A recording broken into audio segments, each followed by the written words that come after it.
오늘 말씀의 제목이 영혼의 쿠션이 되라입니다. 이 땅에 오신 예수님은 정말로 좋은 영혼의 쿠션이셨습니다. 우리가 일상의 삶을 살아갈 때 집집마다 침대도 있고 소파도 있지 않습니까? 침대나 이 소파에 중요한 기능이 있다면 무엇일까요? 쿠션이에요. 그래서 여러분이 하루의 일상의 삶을 살면서 일과가 힘들고 또 고된 일을 하였을 때 집에 돌아와서 귀가하여서 옷을 갈아입고 침대나 이 소파에 몸을 딱 기댈 때 정말로 쿠션 좋은 침대나 소파는 이 고단한 몸의 피로를 다 풀게 합니다. 예수님 이 땅에 오셔서 정말로 좋은 영혼의 쿠션이 되셨습니다. 예수님 만나는 모든 영혼들, 예수 그리스도를 통하여서 그 마음의 무거운 것들을 다 해소하게 되었어요. 수가성 여인도, 삭개오도, 또 세리마태도, 가늠하다 잡힌 그 여인도, 예수님 만나는 모든 영혼들은 그 고단한 인생의 몸을 예수님에게 던졌을 때에 예수님께서 수고하고 무거운 짐진 자들아 다 내게로 오라, 그 말씀을 따라서 예수님에게 그 몸을 의탁하고 마음을 내 던졌을 때에 세상에서는 절대로 누려볼 수도 없고 느껴볼 수 없는 영혼의 안식과 쉼을 누렸습니다. 오늘 예배 자리에 나오신 성도님들 또한 그 예수님을 만남으로 말미암아 예수님께 그 마음과 인생을 의탁할 때에 세상에서는 절대로 맛볼 수 없는, 느낄 수 없는 영혼의 안식과 평안을 다 받고 누릴 줄로 믿습니다. 그래서 우리가 이제 일상의 삶을 살아갈 때 이 쿠션이 주는 일상의 유익함이 있지 않습니까? 쿠션은 정말로 편안하고 부드러움과 포근함을 줘요. 그래서 정말 이 쿠션감 좋은 이 쿠션을 딱 껴안고 있으면은 말로 할 수 없는 그 편안함이 우리의 마음 가운데 오지 않습니까? 이 사순절 그 예수님을 만나고 그 예수님을 전하는 주의 친백성들 다 되실 줄로 믿습니다. 이 시대 하나님께서 찾고 있는 교회가 있어요. 이 시대 주께서 찾고 있는 영혼들이 있습니다. 어떤 교회를 찾고 계시고 어떤 영혼을 찾고 계실까요? 정말로 건강한 교회, 쓰임받는 교회는 어떤 교회겠습니까? 세상을 살아가는 많은 영혼들, 지치고 고단한 그 영혼들, 그 몸에게 그 인생의 삶 가운데 편안함을 주는 교회이고 영혼의 삶인 줄로 믿습니다. 쿠션과 같은 교회, 쿠션처럼 그 마음에 평안함 있는 영혼들을 주께서 찾고 있는 줄로 믿습니다. 쿠션과 같은 교회는 어떤 교회일까요? 사랑이 넘치는 교회예요. 쿠션과 같은 교회는 서로를 잘 받아주는 교회예요. 잘난 사람이든 못난 사람이든 누구를 대면한다 하더라도 잘 받아주는 교회입니다. 쿠션과 같은 교회는 쉼과 안식이 있는 교회예요. 그 영혼도 마찬가지입니다. 하나님께서 이 시대 가운데 정말로 주님께서 2000년 전 이 땅 가운데 오셔서 33년의 인생을 살아가실 때 우리 주님이 정말로 좋은 쿠션이 되셔서 누구를 대면한다 하더라도 다 받아주셨던 것처럼 오늘 이 시대 가운데 주께서 찾고 있는 그 쿠션 같은 영혼들은 누구일까요?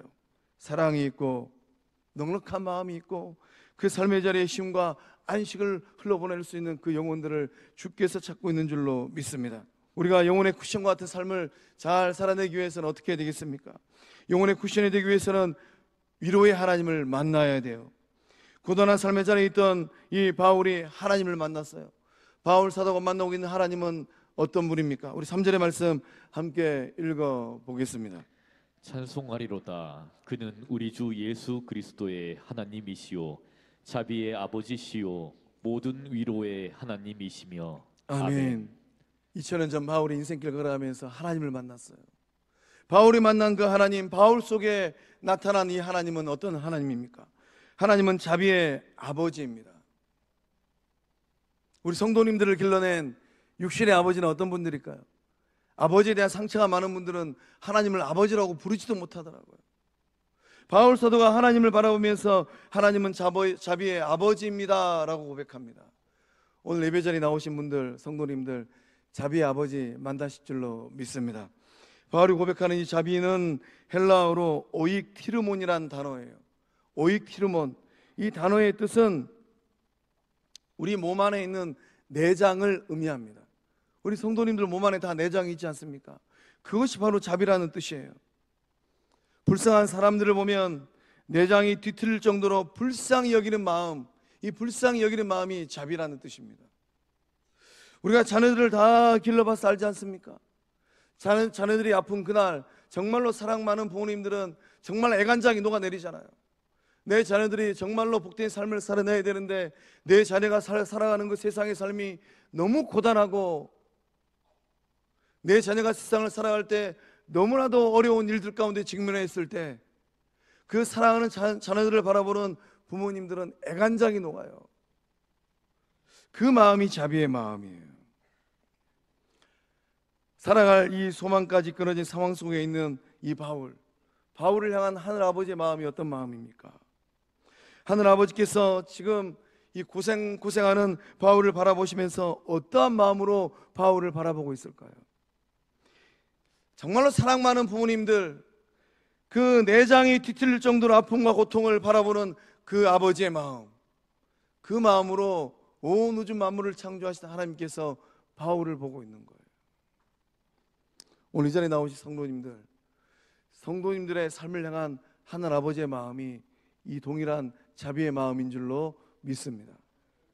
또 하나님 아버지는 위로의 하나님이라고 바울 사도가 고백을 하고 있어요. 본문의 말씀에 기록된 이 위로는 파라클레시스라는 단어로 기록되어 있습니다. 이 파라클레시스라는 이 말의 뜻은 곁에서 부른다라는 뜻이에요. 바울이 인생길을 걸어가고 있는데 온 우주 만물을 창조하신 사랑의 아버지께서 가까이에서 바울을 부르고 있어요. 무엇 하시려고 부르고 있을까요? 하나님께서 바울을 가까이에서 부르고 있는데 그 부름의 목적이 무엇인가? 위로하기 위해서 바울을 부르고 있는 거예요. 우리가 믿음의 길을 걸어가고 인생길을 걸어갈 때 정말로 내 자녀가 아픈 거 어느 날, 정말로 내 자녀가 끙끙 앓는 거 어느 날, 사랑 많은 부모들은 그 자녀들 곁을 지키잖아요. 그리고 따뜻한 목소리로, 사랑 가득한 목소리로 자녀들의 이름을 부르잖아요. 하늘 아버지께서 바울을 그렇게 부르고 있는 거예요. 오늘 예배전에 나오신 성도님들, 성령이 역사하여 주셔서 영적 귀가 열려짐으로 말미암아 온 우주 만물을 창조하신 그 창조자 하나님께서 사랑 가득한 목소리로 나의 이름을 불러주는 그 은혜를 받고 누릴 줄로 믿습니다. 이사야 66장 13절의 말씀을 보면 하늘 아버지께서 어떠한 마음으로 주의 백성들을 위로하는가, 그 말씀이 기록되어 있어요. 우리 이사야 66장 13절의 말씀을 한 목소리로 읽어보겠습니다. 시작. 어머니가 그 자식을 위로하듯이 내가 너희를 위로할 것이니 너희가 예루살렘에서 위로를 받을 것이다. 아멘. 역사의 주인 되신 하나님께서 영적 공동체, 이스라엘 공동체를 바라보시면서 말씀하십니다. 어머니가 그 자식을 위로하듯이 내가 너희를 위로할 것이니 너희가 예루살렘에서 위로를 받을 것이다. 하늘 아버지께서 어머니가 그 자식을 위로하듯 그 위로를 가지고 오늘을 살고 있는 거룩한 빛 성광교회 영적 식구들을 위로하고 계신 줄로 믿습니다. 위로의 능력이 우리 성도님들 삶의 자리에 흐르고 그 자녀들의 삶의 자리에 흐르고 성도님들의 기도가 흘러가는 기도의 씨앗이 뿌려지는 그 땅 가운데 흐르고 있는 줄로 믿습니다. 바울은 환난 가운데 있어요. 환난 가운데 있는 바울이 하나님을 통하여서 위로를 받고 있는 것입니다. 바울은 하나님의 위로를 깊이 체험했어요. 이 하나님의 위로를 통하여서 환난 가운데 바울은 건짐을 받았습니다. 참된 위로는 무엇일까요? 참된 위로는 함께 아파하는 것입니다. 우리 성도님들은 함께 아파하고 계실까요? 누가 성도님들의 삶이 힘들고 어려울 때 함께 아파하고 있을까요? 하나님께서 여러분을 언제 어떻게 위로하셨을까요? 바울 사도는 2000년 전에 정말로 그 삶을 위로하시는 하나님을 만났어요. 성도님들은 하나님께서 여러분의 삶을 언제 위로하여 주시던가요? 여러분이 정말로 힘들고 어려운 환난 중에 있을 때 하나님은 위로하십니다. 여러분이 사망의 음침한 골짜기를 지나갈 때, 여러분의 삶이 곤두박질치고 여러분의 삶이 평안이 깨어지고 여러분의 삶이 지옥 불구덩이로 뒤바뀌어진 그날 전능하신 하나님께서 위로하고 계신 줄로 믿으시길 바랍니다. 그래서 바울 사도는 4절의 말씀을 통하여서 위로의 하나님을 만나고 있다라는 이 거룩한 믿음을 고백하고 있어요. 우리 4절의 말씀 우리 한 목소리로 함께 읽어보겠습니다. 시작. 우리의 모든 환난 중에서 우리를 위로하사 우리로 하여금 하나님께 받는 위로로서 모든 환난 중에 있는 자들을 능히 위로하게 하시는 이시로다. 아멘. 바울 사도 고백을 하는데 우리의 모든 환난 중에서 우리를 위로하사, 모든 환난이랍니다. 10가지 인생에 어려운 문제가 있는데 전능하신 하나님께서 얘야, 내가 1번부터 9번까지는 너를 넉넉하게 위로해 줄 수 있는데 그 10번째 문제는 내 능력 바뀌구나, 그것은 네 알아서 해라 라고 말씀하시는 것이 아니라 모든 환난이에요.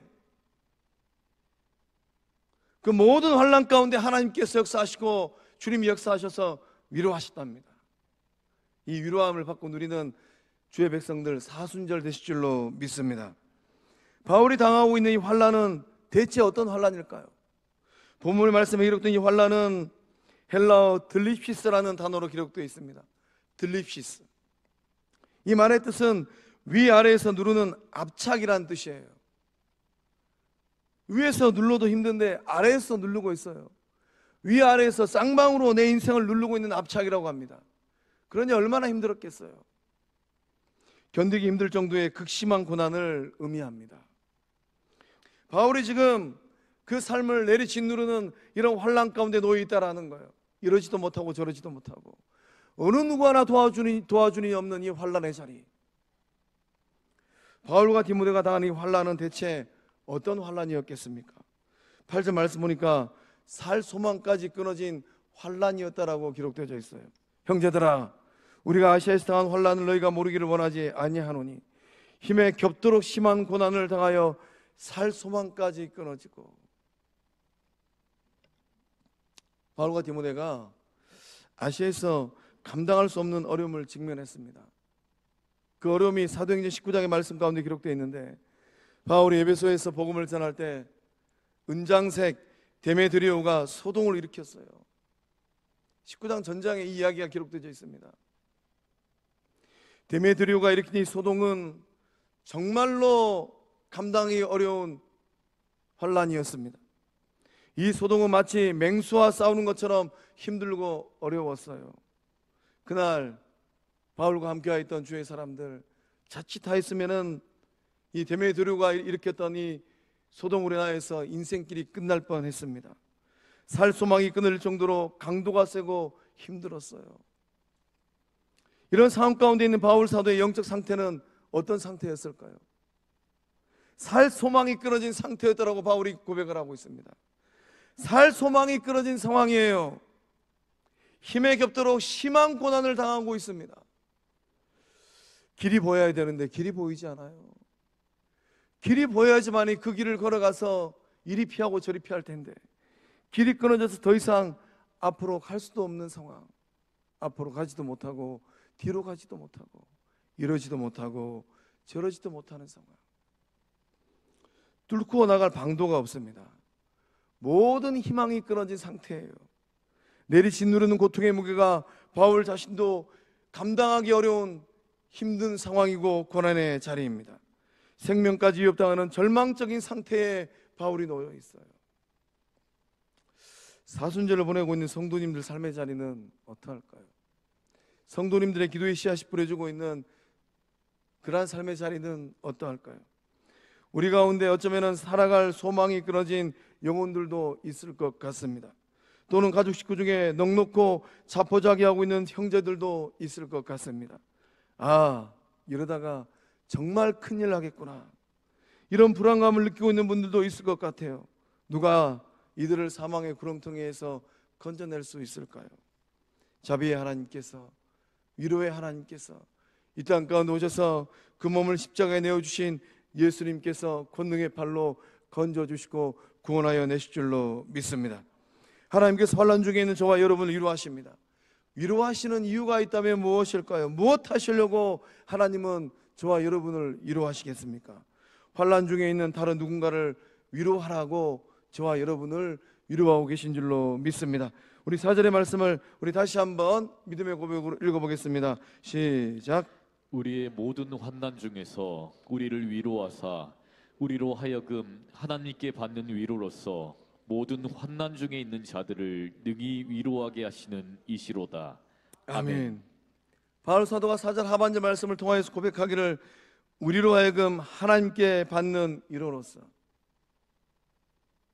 하나님을 만나면 먼저 하나님께 주시는 위로를 받아야 돼요. 내가 살아야지만이, 내가 먼저 구원함에 이르야지만이 그 다음에 어떠한 일들이 일어나는가? 모든 환난 중에 있는 자들을 능히 이루게 하시는 하나님의 역사함들이 일어납니다. 내가 먼저 예수님께서 이 땅 가운데 타고 오신 구원선에 승선해야 됩니다. 내가 먼저 승선해야지만이 지금도 죄와 사망의 바다에 빠져있는 그 영혼들을 건져낼 수가 있어요. 우리 성도님들 그 은혜를 받고 누리고 계신 줄로 믿습니다. 사랑하는 성광의 성도 여러분, 누군가가 절망과 좌절과 고통과 눈물의 자리에 전락해 있을 때 우리는 그 영혼들을 어떻게 위로할 수 있을까요? 여러분의 삶이 절망과 좌절로 인하여서 고통하고 있을 때 성부 하나님께서 여러분의 삶을 향하여서 여러분의 손에 쥐어준 가장 좋은 위로는 무엇이었을까요? 하나님께서는 여러분의 삶을 새로운 삶으로 만들기 위하여서 가장 좋은 위로의 선물 예수 그리스도를 보내주신 줄로 믿습니다. 여러분의 손에 예수를 들고 여러분의 입으로 예수를 노래하고 여러분의 몸을 예수 그리스도에게 전적 의탁할 때에 때로는 고통과 절망과 아픔의 자리로 추락한다 할지라도 그 예수 그리스도를 통하여서 딛고 일어서는 은혜의 삶들 다 될 줄로 믿습니다. 절망이 변하여서 희망이 되고, 탄식이 변하여서 기쁨이 되고, 좌절이 변하여서 승리가 될 줄로 믿습니다. 이 사순절 하나님 우리에게 주신 가장 좋은 선물 예수 그리스도를 절망과 고통 가운데 있는 이웃들에게, 가족들에게, 지인들에게 전하고 나누어주는 우리 모두 다 될 줄로 믿습니다. 전능하신 하나님, 왜 사형 선고가 일어나는 상황까지 이 바울 사도와 함께 했던 사람들을 내버려 두셨을까요? 하나님만 의뢰하도록 만들기 위함입니다. 우리 9절의 말씀 한 목소리를 함께 읽어보겠습니다. 우리는 우리 자신이 사형 선고를 받은 줄 알았으니 이는 우리로 자기를 의지하지 말고 오직 죽은 자를 다시 살리시는 하나님만 의지하게 하심이라. 아멘. 9절 말씀 앞에서 머무셔야 합니다. 우리는 우리 자신이 사형 선고를 받은 줄 알았으니, 바울도 알고 있었어요. 여차하면 여기서 내 인생이 끝나겠구나. 하나님, 왜 내 인생을 사형 선고를 받는 이 삶의 자리까지 내모시는 것일까? 이는 우리로 자기를 의지하지 말고 오직이에요. 오직 죽은 자를 다시 살리시는 하나님만 의지하게 하심이라. 하나님만이에요. 오늘 예배자리에 나오신 성도님들, 이 9절 말씀 앞에 머물러서 믿음으로 결단할 때 놀라운 은혜를 받고 누리실 줄로 믿습니다. 오직 하나님만 의지하라고 하나님께서 우리를 때때로 사형 선고가 내려지는 그 삶의 자리까지 내모신다는 것입니다. 구원받은 이 자녀들의 삶을 향하신 하나님의 분명한 목적이 있어요. 무엇입니까? 하나님만 의지하는 거예요. 살 소망이 끊어지는 상황 속에서 하나님만 의지하라고 하나님은 그곳까지 내모십니다. 절망과 암울과 우울한 상황을 통하여서 하나님만 의뢰하라고 하나님께서 그곳까지 인도하시는 거예요. 우리가 인생길을 걸어가면서 세상을 살아갈 때 어떤 줄을 잡을 것인가? 이것이 문제로다. 이 줄을 잡을 것인가? 저 줄을 잡을 것인가? 주님 우리에게 뭐라고 말씀하십니까? 오직 한 줄 잡으라고 말씀하고 계시는 거예요. 그 오직 한 줄이 어떤 줄일까요? 성삼일체 하나님 줄인 줄로 믿습니다. 성부 하나님의 줄을 잡아야 되고, 성자 예수님의 줄을 잡아야 되고, 성령 하나님의 줄을 잡아야 됩니다. 그 외에 다른 줄은 어떤 줄일까요? 그 외에 다른 줄은 다 썩은 동아줄이에요. 언젠가는 끊어집니다. 언젠가는 끊어져서 대형 추락 사고를 만들어요. 세상 줄 잡고 세상을 살아가면 언젠가는 대가 지불합니다. 인맥을 잡을 것인가? 세상 향락의 줄을 잡을 것인가? 세상 물질의 줄을 잡을 것인가? 언젠가는 혹독한 대가 지불을 합니다. 그러나 하나님의 줄을 잡을 때 이 줄이 생명의 줄이요, 하나님의 줄을 잡을 때 이 줄이 권능의 줄이요, 이 줄이 치료의 줄이요, 이 줄이 생명의 줄 될 줄로 믿습니다. 사랑하는 성광의 성도 여러분, 사순절 어떤 줄을 잡고 계실까요? 우리가 영혼의 쿠션이 되기 위해서는 이 사순절 어떤 말을 주고 받아야 되겠습니까? 위로의 말을 주고 받아야 됩니다. 영국의 이 총권에 눌려 시리와 절망에 이 인도인들이 빠져 있을 때 인도인들에게 위로와 용기를 준 말 한마디가 있습니다. 누구의 말이었을까요? 간디의 말 한마디였다고 합니다. 어느 날 간디가 많은 사람들과 함께 거리를 걷고 있었다고 합니다. 한 할머니가 길에 엎드려져서 슬피 울고 있었다고 해요. 간디는 이 엎드려져서 슬피 울고 있는 이 할머니를 그냥 지나치지 않았다고 합니다. 간디는 손에서 수건을 꺼내가지고 할머니의 눈물을 닦아주면서 이 말 한마디 했다고 합니다. 모든 사람의 눈물을 닦아주고 싶습니다. 그러나 나에게는 손이 모자랍니다. 이 말 한마디가 고통 가운데 있는 인도인들 그 마음 가운데 큰 위로가 되었다고 해요. 오늘 우리는 어떤 말을 내뱉고 있을까요? 오늘 우리는 영적 공동체 안에서 관계 속에서 어떠한 말들을 주고받고 있을까요? 위로와 격려의 말은 명약이라고 합니다. 반대로 부정적인 말은 독약이라고 해요. 한의원 가가지고 보약 한제 사주리는 못할 망정, 정말로 마음을 다하여서 위로의 말을 내뱉을 때 이 말 한마디가 고통 가운데 있는 영혼들 그 삶을 살려내는 축복의 통로, 위로의 손, 위로의 능력 될 줄로 믿습니다. 또한 영혼의 쿠션이 되기 위해서 우리는 기도를 해야 돼요. 어떤 기도를 해야 될까요? 환난 중인 영혼들을 바라보면서 우리는 중보기도해야 됩니다. 우리 11절의 말씀 함께 읽어보겠습니다. 너희도 우리를 위하여 간구함으로 도우라. 이는 우리가 많은 사람의 기도로 얻은 은사로 말미암아 많은 사람이 우리를 위하여 감사하게 하려 함이라. 아멘. 바울이 정말로 절박한 상황 가운데 놓여 있습니다. 절박한 상황 가운데 놓여 있는 바울 사도가 고린도 교회 성도들 향하여서 어떤 요청을 하고 있습니까? 기도 요청을 하고 있어요. 너희도 우리를 위하여 간구함으로 도우라. 마치 자신이 당하는 고통과 아픔과 절망인 것처럼 생각하고 기도하라라고 요청하고 있는 것입니다. 마치 내가 아픈 것처럼, 마치 내가 답답한 것처럼, 마치 내가 절박한 상황 가운데 놓여 있는 것처럼 그 마음을 가지고 기도하라라고 요청하고 있는 것이에요. 중보기도의 힘은 어떤 힘일까요? 상대방의 필요를 마치 나의 필요로 여기고 간절히 구하는 기도가 중보기도입니다. 이 중보기도를 통하여서 하나님은 고통과 절망과 아픔과 눈물 가운데 있는 그 영혼들을 살려내실 줄로 믿습니다. 중병으로 정말로 아픈 성도들, 그 영혼들을 바라보면서 어떻게 기도해야 될까요? 마치 내가 아프고 내 가족이 아프고 내 어머니 내 아버지가 중병으로 알아 누우신 그 고통을 바라보는 것처럼 기도하는 것이에요. 물질 문제로 절박한 성도들을 바라보면서 어떠한 마음으로 기도해야 될까요? 정말로 내가 물질이 없어가지고 급전이 필요해서 은행문을 들락날락거리고 재정적인 여유가 있는 영혼들을 찾아다니면서 이복에 조금만 도와주시게나, 정말 그런 마음으로 중보하고 기도하라라는 것입니다.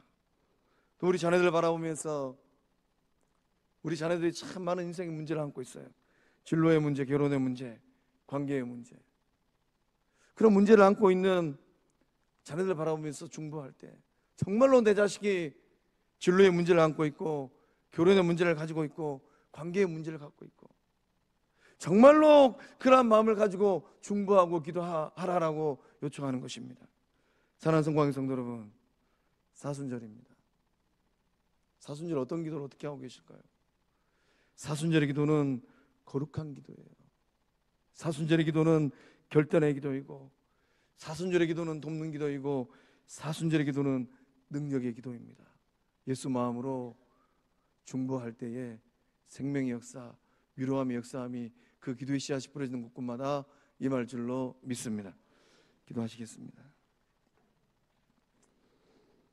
사랑의 하나님, 생명 주시고 구원 주시고 능력 주심에 감사합니다.